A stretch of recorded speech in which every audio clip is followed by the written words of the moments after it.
Katie McFarland is the national security analyst for Fox News, and she has a speech in D.C. this Friday, by the way, at the Cannon House office building. Can anybody come to that speech, Katie, or do you have to be a Hill staffer? No, free lunch. 11:30 on Friday in the caucus room. That's the great big ornate room of the Cannon office building. We will have a panel. I'm going to moderate a panel including former DIA Director General Michael Flynn, who's really one of the great national analysts of foreign policy, military policy. And we're going to talk about Iran. You know, what does an Iran deal look like? We've just seen a headline that says that we're conceding yet another thing to the Iranians. And so it'll be American Enterprise Institute Michael Rubin, Claire Lopez from the Center for Security Policy, General Michael Flynn, and me as the moderator, plus free lunch. Wow. I mean, what's not to love about this? It's also air-conditioned. No, that sounds fabulous, and I'm going to try to make it down. And it is a beautiful room. If you've never seen the great caucus room there at the Cannon office building, it's worth seeing. You've seen it on television, but you should see it live.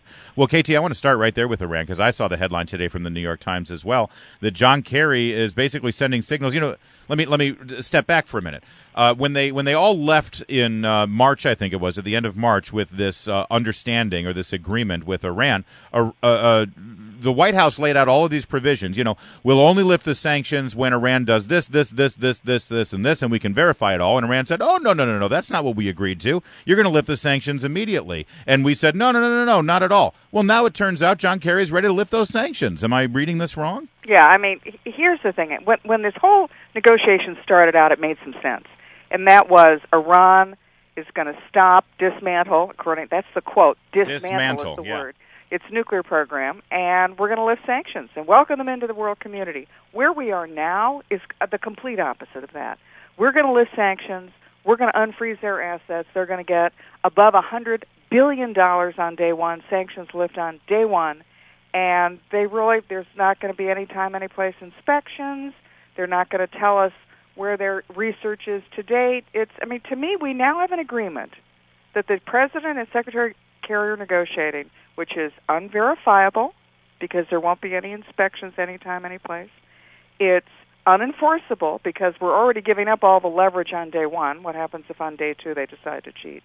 And I think it's unconstitutional. This is the major foreign policy event of the decade, probably of the generation.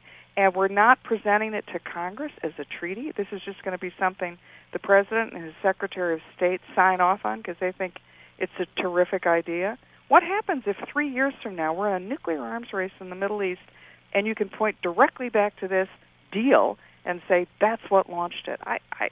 The whole thing is just unfathomable to me. I think that we started out, they said, well, no deal is better than a bad deal. And right now, they're to the point where they'll take any deal. Yeah.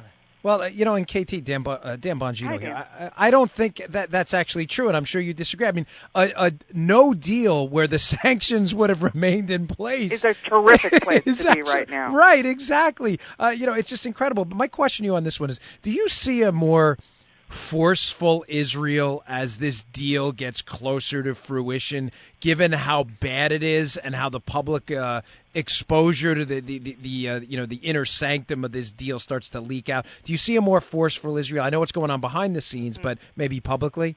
Well, I thought today there was an editorial by the former Israeli ambassador to the United States, Michael Oren. That's why I asked. That was a great I think piece. that's a really significant thing. He made the point that, look, we make mistakes, diplomats make mistakes in the U.S.-Israeli relationship, but they don't do it deliberately. This is a big mistake, and it's being done very deliberately, that it's a deliberate policy by this president to distance himself from Israel. KT, yesterday on the Drive at 5, I spoke with Victor Davis Hanson. He has a brand new book called Seductions of Appeasement.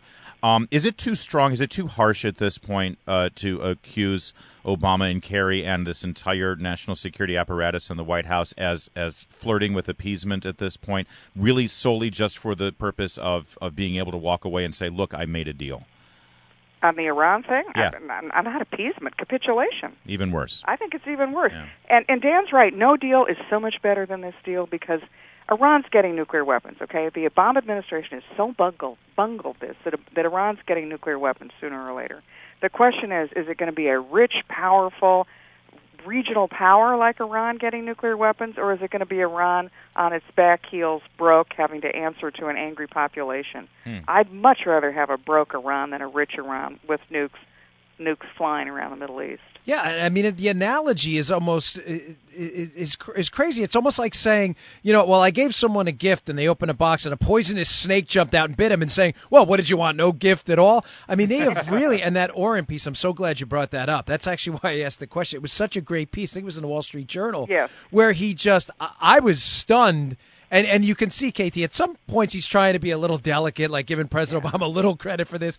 But he really hammers them in the chops, saying, hey, listen, it's time to come out and speak more. Israel's very existence is at stake by this deal. Yes, I think Israel's very existence as a Jewish state is at stake. Look, I've got 5 kids. They're all grown now, but let me tell you, you never paid them for doing the homework before they did the homework. And that's what we're doing with Iran. Good point. Katie, Jeb Bush gave his announcement address on Monday, and we also had Hillary Clinton giving her speech over the weekend. She's already been in the race, but she gave her first major speech.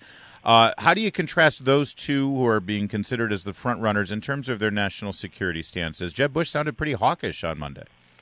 Yeah, and Hillary Clinton has a reputation of being hawkish, and yet I think national security is going to be a critical issue, particularly because in the next 18 months the Obama administration is going to, appease and capitulate and be pushed around by every tin-pot dictator in the world.